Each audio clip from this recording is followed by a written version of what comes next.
आज देखना है analytic method of vector addition पर कुछ प्रॉब्लम्स और तब फिर आगे। तो analytic method of vector addition में 4 स्टेप हम लोग पढ़े थे। स्टेप 1 था जिन वेक्टर को ऐड करना है उनका सबसे पहले डायग्राम बनाएं। डायग्राम बन जाए तो फिर उनका मैग्नीट्यूड और एंगल लिखें।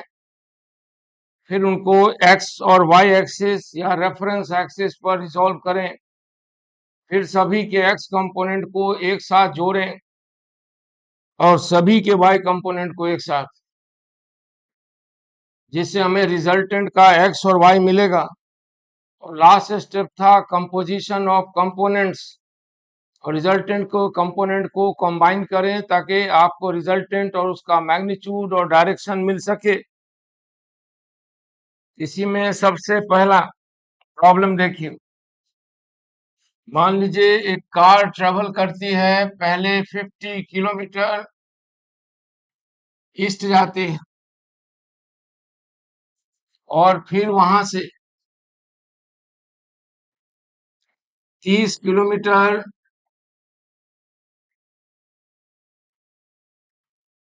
नॉर्थ जाती है और तब वहीं नहीं रुकती, वहां से फिर और आगे 10 kilometre 60 degree north of east जाती है। यह है प्रोग्राम कार का displacement. The first step, car travels 50 kilometer east, then it takes a left turn and moves 30 kilometer north, and again takes a right turn and moves 10 kilometers 60 degree north of east, and then stops, और उसके बाद रुक जाती है। तो आपको पता लगाना है कार का डिस्प्लेसमेंट क्या होगा, रिजल्टेंट। यहाँ पर 3 स्टेप है, इनको कंबाइन करते 2 होता तो parallelogram law of vector addition use कर सकते थे। 3 में भी कर सकते हैं बारी बारी से। अभी हम analytic method of vector addition use करेंगे और उसके लिए सबसे पहला स्टेप है जो वेक्टर्स में कंबाइन करने हैं, जोड़ने हैं, उनका डायग्राम बना ले। यहाँ पर 3 डिस्प्लेसमेंट हुआ है, उन्हें हमें कंबाइन करना है तो उनका हम डायग्राम बनाएंगे। तो चलिए डायग्राम बनाते हैं। पहला स्टेप पूरा हुआ, उसके लिए पहले प्राइमरी एक्सिस और सेकेंडरी एक्सिस ड्रॉ किए। आप मान लीजिए ये एक्स एक्सिस है और प्राइमरी एक्सिस है, और ये वाई एक्सिस है और ये भी सेकेंडरी एक्सिस है। इस डायरेक्शन को एक्स एक्सिस को ईस्ट माने, इसको वेस्ट कहें, इसको नॉर्थ समझें और इसको साउथ, और इंटरसेक्शन पॉइंट को ओरिजिन स्टार्टिंग पॉइंट प्रारंभ बिंदु। अब पहला डिस्प्लेसमेंट देखें किसका है, तो कार का कितना है, तो 50 किलोमीटर ईस्ट, 50 किलोमीटर पूरब की तरफ। यहां से पूरब की तरफ जाइए, कितना किलोमीटर, तो 50 किलोमीटर। ये है वेक्टर ए। वेक्टर ए को लाइन ओए से रिप्रेजेंट कर रहे हैं, और यहां लिखेंगे भी कि ए का मैग्नीट्यूड बराबर ओए बराबर ए बराबर है 50 किलोमीटर्स। और ये वेक्टर एक्स एक्सिस से एंगल बना रहा है 0 डिग्री।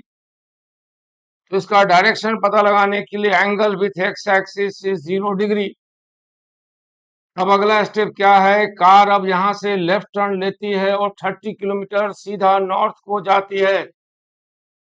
यहां से नॉर्थ की तरफ डायरेक्शन ये हुआ।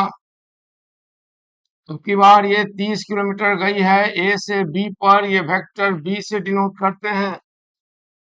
पहला डिस्प्लेसमेंट ओ से ए हुआ है कार का 50 किलोमीटर ईस्ट की तरफ। फिर दूसरा डिस्प्लेसमेंट ए से बी की तरफ हुआ है, यानी नॉर्थ की तरफ 30 किलोमीटर। बी का मैग्नीट्यूड है ए बी बराबर कितना, 30 किलोमीटर। और एक्स एक्सिस से angle 90 degree plus 90, anti clockwise sense में प्लस 90 डिग्री। यह है एंटी क्लॉकवाइज सेंस में ए से बी। और अगला डिस्प्लेसमेंट देखिए तीसरा क्या है। तीसरा है 10 kilometre 60 degree north of east. यहां से फिर 10 kilometre 60 degree north of east. ये है इधर नॉर्थ इधर east 60 degree north of east. ये हुआ 10 किलोमीटर बी से सी की तरफ। इसका नाम सी दिए और ये है 60 डिग्री। तो सबसे पहले सी का मैग्नीट्यूड लिखा जाए तो सी बराबर है B C equal to 10 kilometre. और वो एक्स एक्सिस से एंगल बना रहा है 60 डिग्री प्लस 60।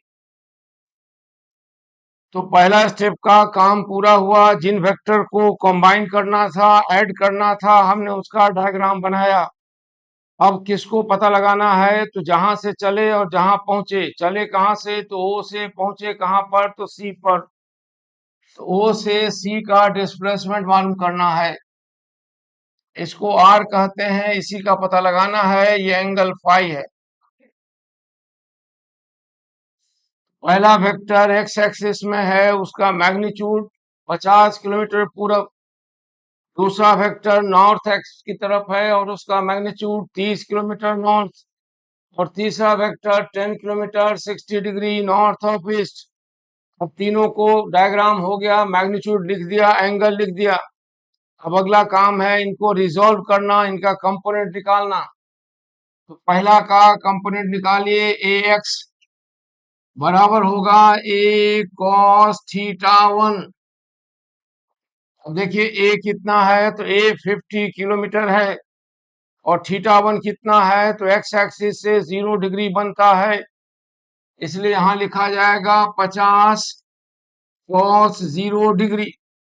और ये बराबर हो गया 50 एक्स कंपोनेंट 50 क्योंकि कॉस 0 डिग्री 1 है। दूसरा वेक्टर है ए वाई। ए वाई हो गया A sine theta 1। First vector A का कंपोनेंट वाई कंपोनेंट यहाँ हो जाएगा 50 साइन। थोड़ी सी गलती हो गई बुआ, नहीं गलती तो नहीं हुई। साइन 0 डिग्री और ये हो गया 0। क्योंकि पहला डिस्प्लेसमेंट एक्स एक्सिस में है इसलिए उसका वाई कंपोनेंट 0 आना चाहिए और आया भी है। अब सेकंड वेक्टर का एक्स कंपोनेंट निकालिए बी एक्स। तो बी एक्स बराबर होगा बी कॉस थीटा 2। और बी कितना है तो बी दिया हुआ है 30 किलोमीटर। 30 कॉस 90 और कॉस 90 कितना तो कॉस 90 0। ये हो गया 0।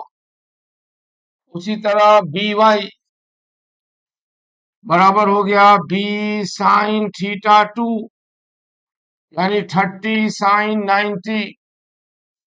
और साइन 90 बराबर +1 साइन 90 1 होता है। ये आ गया कितना तो 30 यानी 30। और सी एक्स बराबर सी cos theta 3।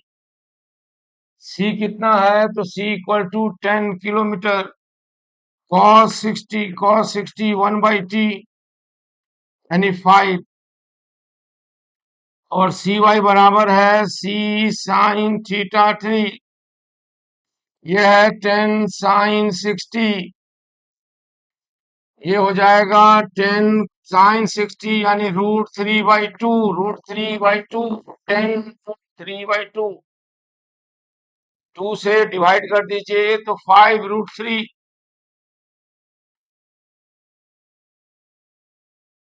A X A Y B X B Y C X C Y ये रिजोल्यूशन हो गया। पहला स्टेप हुआ डायग्राम बन गया। दूसरा स्टेप हुआ कंपोनेंट निकाल लिए। अब तीसरा स्टेप है सबके एक्स को एक साथ जोड़िए और सबके वाई को एक साथ।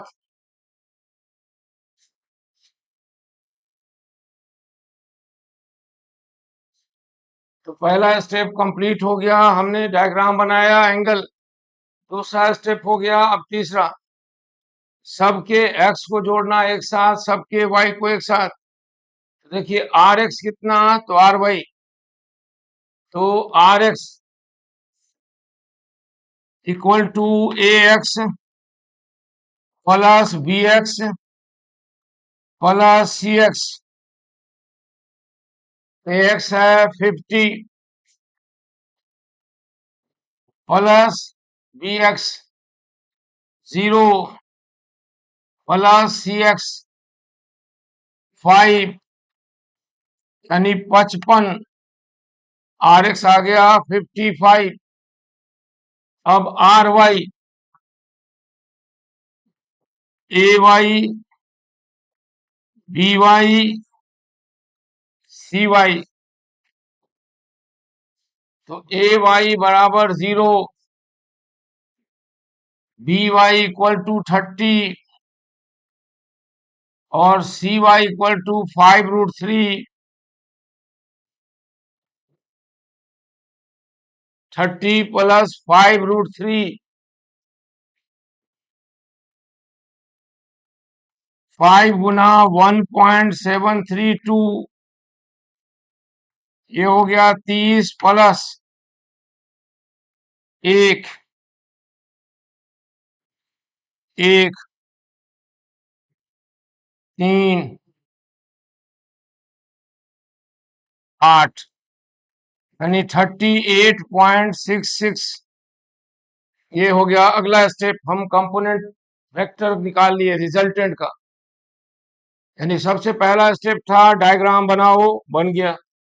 अगला स्टेप था सबको रिजॉल्व करो, वो भी कर दिया। अब अगला स्टेप था सबके एक्स को एक साथ जोड़ो, आर एक्स निकालो, आर वाई निकालो, निकल गया। अब लास्ट स्टेप है, अगर आर एक्स आर वाई पता है तो कंपोजिशन करो, यानी रिजल्टेंट निकालो।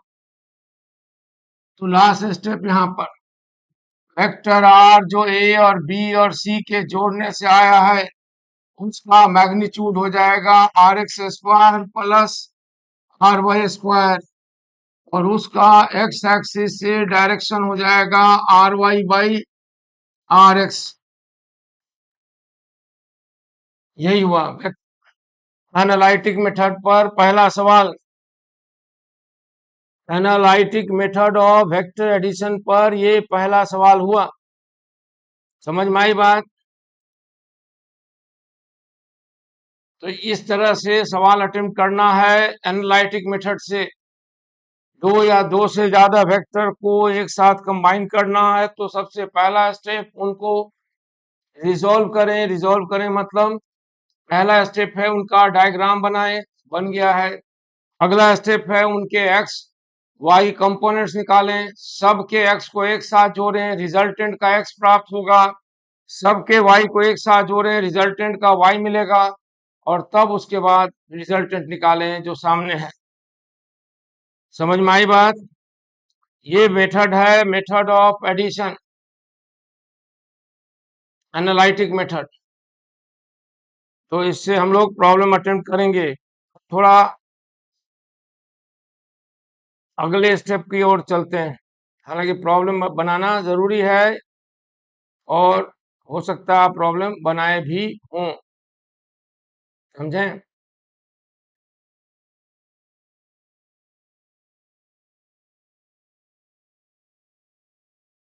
तो रेजोल्यूशन ऑफ वेक्टर हम लोग पढ़े थे, दो कंपोनेंट, एक एक्स और एक वाई। अब उसी रेजोल्यूशन को पढ़ना है तीन कंपोनेंट वाला रेक्टेंगुलर कोऑर्डिनेट सिस्टम में।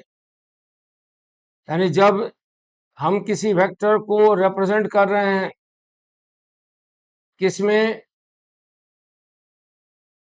जब हम किसी वेक्टर को 3 डायमेंशनल कोऑर्डिनेट सिस्टम में रिप्रेजेंट करेंगे, तो उस वेक्टर के तीन कंपोनेंट्स कंसीडर करेंगे।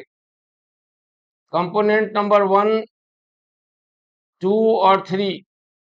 तो अब यही देखना है, यानी resolution and composition of vector in 3 dimensional rectangular coordinate system. 3 dimensional rectangular coordinate system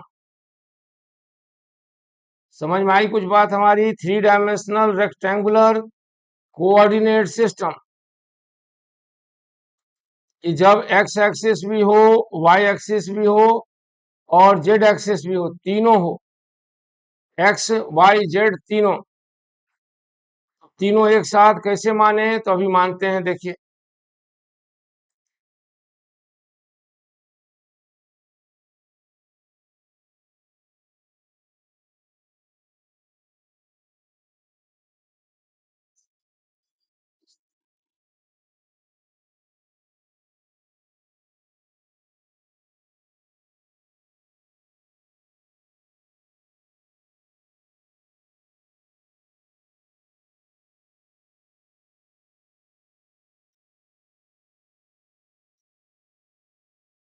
तीन रेफरेंस एक्सिस लिए,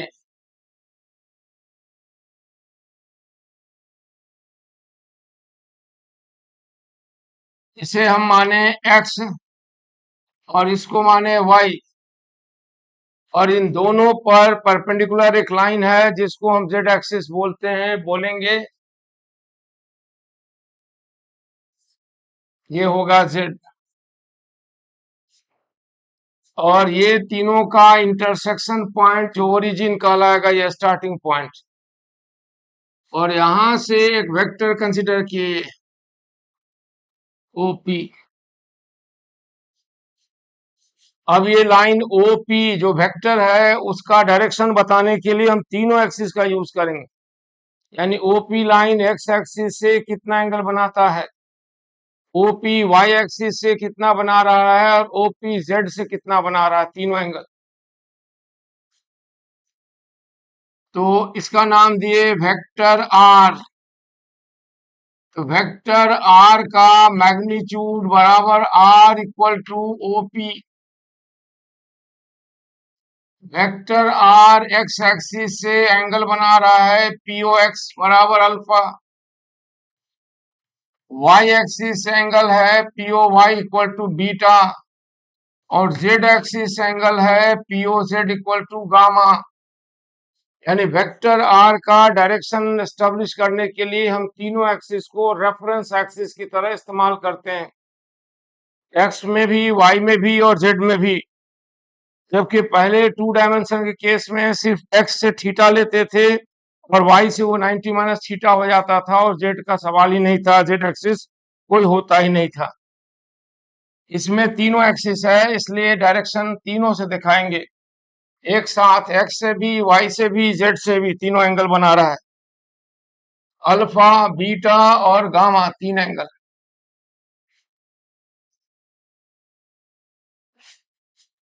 अब यहां से P से एक्स जेड प्लेन पर एक नॉर्मल खींचिए वाई एक्सिस के पैरेलल, वाई एक्सिस के पैरेलल। इसका नाम दें P1। अब P1 से एक्स एक्सिस को मिलाएं उस स्ट्रेट लाइन से जो जेड एक्सिस के पैरेलल हो, जो जेड एक्सिस के पैरेलल हो। यानी P1C जो है वो जेड एक्सिस के जब पैरेलल होगा तो यहाँ 90 डिग्री बनाएगा। अब P1 से जेड एक्सिस को मिलाएं उस लाइन से जो एक्स एक्सिस के पैरेलल हो।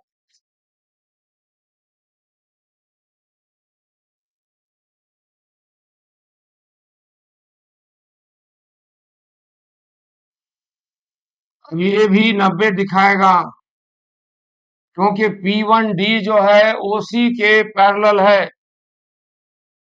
अब O से P1 को मिलाइए, मिल गया। अब OP1 के पैरेलल एक लाइन P से खींचिए जो y एक्सिस को टच करे। OP1 के पैरेलल एक लाइन ड्रॉ कीजिए पॉइंट P से स्टार्ट करता हुआ जो y एक्सिस को छुए, काटे।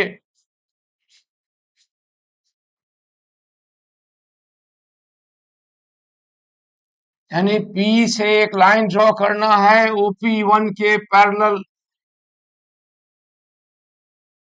इसका नाम दिए OL, ये 90 डिग्री होगा।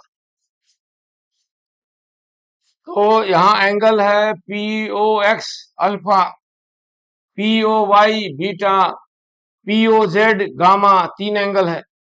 और वेक्टर है ओपी, और उसका तीनों कंपोनेंट भी हमें निकालना है। एक्स कंपोनेंट, वाई कंपोनेंट और जेड कंपोनेंट, तीन तीन मालूम करना है। तो पहला काम करें कंपोनेंट निकालने के लिए, एक्स कंपोनेंट निकालने के लिए।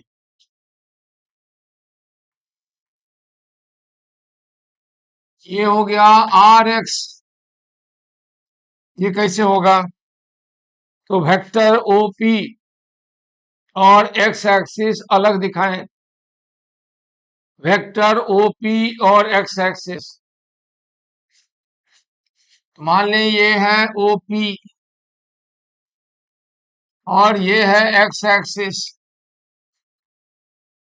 और ये एंगल कहलाएगा अल्फा। अब एक्स कंपोनेंट कैसे निकालें? तो वेक्टर के हेड से एक्स एक्सिस पर परपेंडिकुलर ड्रॉ करें। वह जितना लेंथ इंटरसेप्ट होगा उस लेंथ को एक्स कंपोनेंट कहते हैं। पी से एक्स एक्सिस पर परपेंडिकुलर ड्रॉ करें।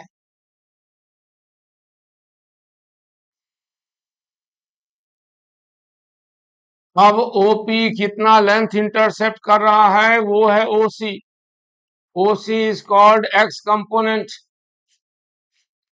ओसी कहलाएगा एक्स कंपोनेंट आर एक्स, और ओपी बराबर है आर। तो कॉस अल्फा बराबर ओसी बाई ओपी। ओसी बराबर हो गया ओपी कॉस अल्फा। ओसी बराबर ओपी कॉस अल्फा। ये हो गया R X equal to R cos alpha. ये हो गया एक्स कंपोनेंट का फॉर्मूला। समझ रहे हैं? एक्स कंपोनेंट कौन सा लेंथ है? तो वेक्टर के हेड से और टेल से एक्स एक्सिस पर परपेंडिकुलर ड्रॉ करें। वह जो लेंथ इंटरसेप्ट करेगा उस लेंथ को उस वेक्टर का एक्स एक्सिस पर कंपोनेंट कहेंगे। और इसके हिसाब से OC is component of OP, that is R X is R cos alpha. इसी तरह वेक्टर और वाई एक्सिस, दो लाइन है, एक वेक्टर है ओपी, दूसरा लाइन है वाई एक्सिस ओ वाई। इन दोनों को अकेले दिखाइए, बाकी डायग्राम से निकाल कर अलग। तो बस हमें दिखेगा कि there are two straight lines, one is OP another is O Y, and angle between them is beta.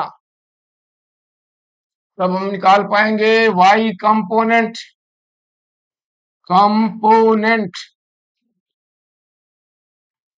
तो ये दिखा रहे हैं वाई एक्सिस, और ये दिखा रहे हैं ओपी। बाकी डायग्राम कुछ भी हो, यहाँ दो लाइनें हैं, एक है ओपी एक है ओ वाई। ओपी और ओ वाई के बीच का एंगल है बीटा, एंगल बीटा, और यही एंगल है बीटा। अब वेक्टर के हेड से वाई एक्सिस पर परपेंडिकुलर ड्रॉ कीजिए। एक लेंथ इंटरसेप्ट होगा, वह लेंथ है OL। तो कंपोनेंट की डेफिनेशन के अनुसार OL is called Y component because the length intercepted by perpendiculars drawn from head and tail of the vector on y-axis, vector के हेड से और टेल से y एक्सिस पर लंब डालें, वह जितना लेंथ इंटरसेप्ट करता है उस लेंथ को उस वेक्टर का y कंपोनेंट कहते हैं। तो यहां देखिए OL becomes RY, y component, OP is R। अब इस ट्रायंगल में cos बीटा लीजिए, OPL में तो होगा OL divided by OP, then OL is OP cos beta. इस तरह RY becomes R cos beta. ये हो गया y कंपोनेंट का डेफिनेशन। वेक्टर का y component RY, RX is R cos alpha and RY is R cos beta। R X is R cos alpha and R Y is R cos beta. अब तीसरा Z component, तो vector line OP और Z axis इकट्ठे दिखाए हैं। तो vector line OP और Z axis किस डायरेक्शन में, बस दो लाइन है, दोनों स्ट्रेट है और उनके बीच का एंगल गामा है, इतना ही तो दिखाना है। कोई जरूरी नहीं हॉरिजॉन्टल हो, वर्टिकल हो, एंगल पर हो, ऐसा हो या वैसा हो। ये ओपी वेक्टर आर हो गया और ये जेड एक्सिस है, और हम निकालने जा रहे हैं Z component of the vector. Z component of the vector,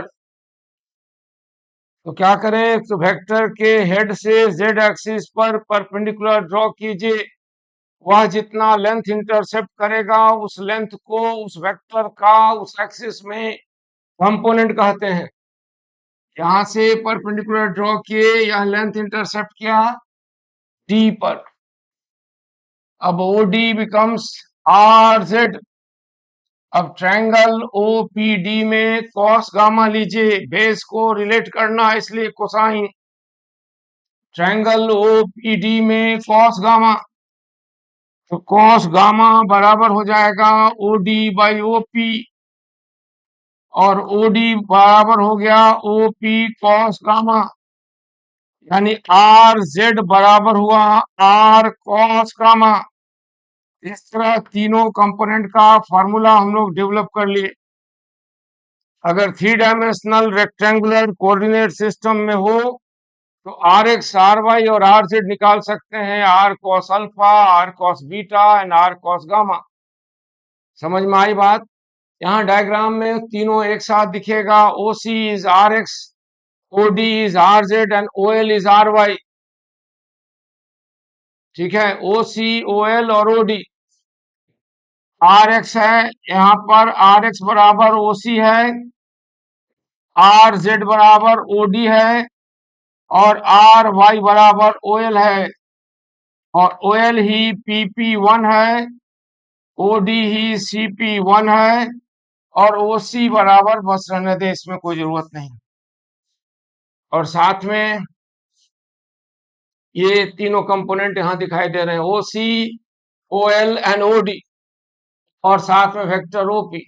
तो अगर वेक्टर पता है, उसका एक्स एक्सिस से, वाई एक्सिस से, जेड एक्सिस से एंगल पता है, तो वेक्टर का कंपोनेंट निकाल सकते हैं। R X equal to R cos alpha, R Y equal to R cos beta, and R Z equal to R cos गम।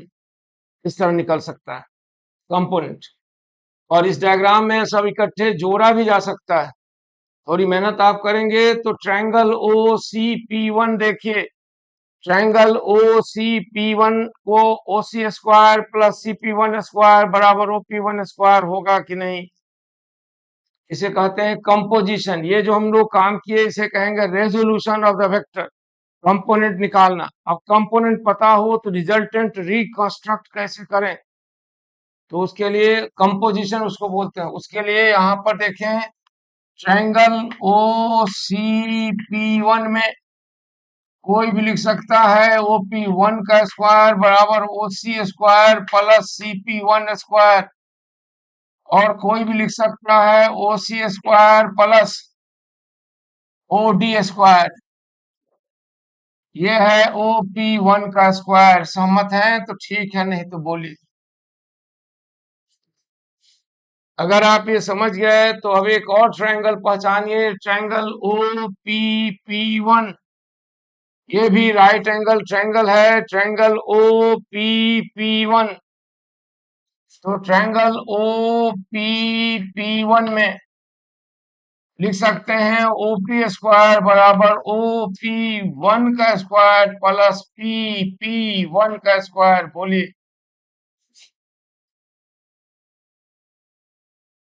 अब इसे लिख सकते हैं ओ पी स्क्वायर बराबर O C square plus O D square and then plus O L का square. ये हो जाएगा आर स्क्वायर बराबर R X square plus O D R Z square plus R Y square. यानी vector का component पता हो तो वेक्टर निकाल सकते हैं। वेक्टर बराबर हो जाएगा अंडर रूट आर एक्स का स्क्वायर प्लस आर वाई का स्क्वायर प्लस आर जेड का स्क्वायर। इसे हम निकाल सकते हैं। समझ में आई बात? और अल्फा भी निकाल सकते हैं, कॉस अल्फा, कॉस बीटा और cos gamma. Cos alpha, cos beta और कॉस गामा निकाला जा सकता है।